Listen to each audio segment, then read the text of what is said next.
Hello there. You've arrived at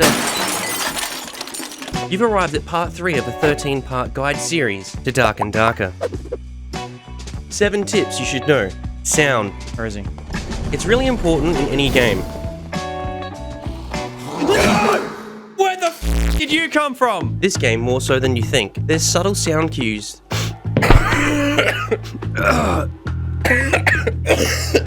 There are subtle sound cues you'll pick up along the way. For example, if you hear what sounds like someone having a cheeky tug, it'll be bare naked feet slapping against the tile floors.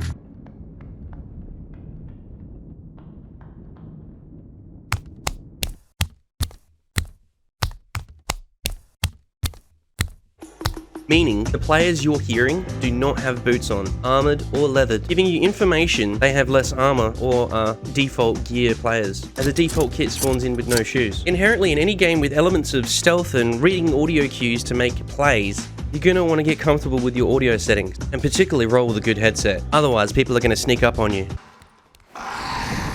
Yep.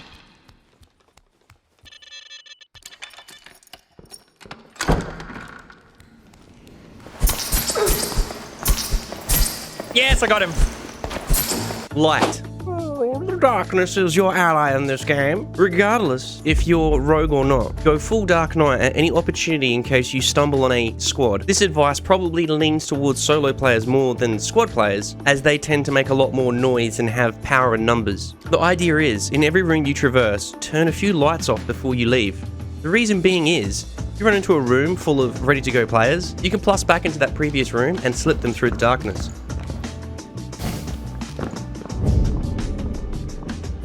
Worst case, you have to take the fight on and use the darkness to make it difficult for a squad to easily kill you. Meds. I've already covered this in the beginner's guide, however, I have to highlight how imperative it is to take meds into every dungeon raid. They are difficult to find in raid unless you kill a player who has one on their body.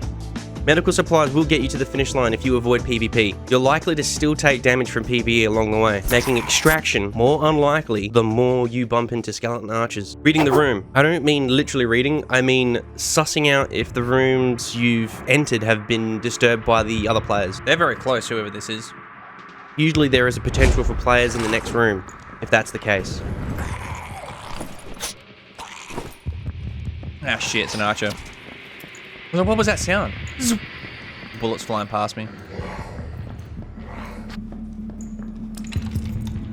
You like people who struggle with 1v3s and stuff, like, also a case of like knowing, hey, like I gotta get out of here now.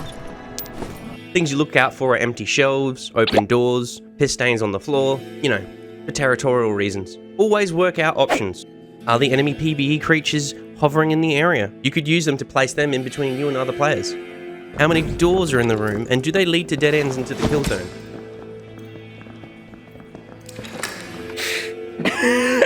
Doors. Sometimes leaving doors open behind you is important for quick escapes, especially if your character's interaction speed stats are low. You could get caught in situations like this.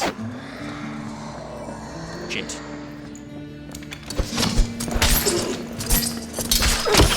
Know when to fight.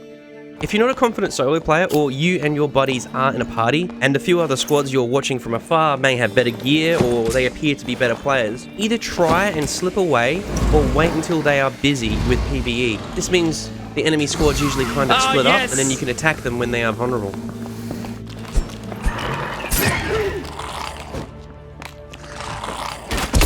Yeah, I think I'm just gonna leave here, because if I get hit by another archer, I'm dead. There's more or less the archers there. That's alright. Let's go. Learning the maps is really important. I suggest doing multiple naked runs, aka going in with the default kit to familiarize yourself with the maps. Study pathways and points of interest. Like this room here is a great source of loot that has about 4 or 5 PvE zombies that spawn and hold you up and make a lot of noise while you're in there.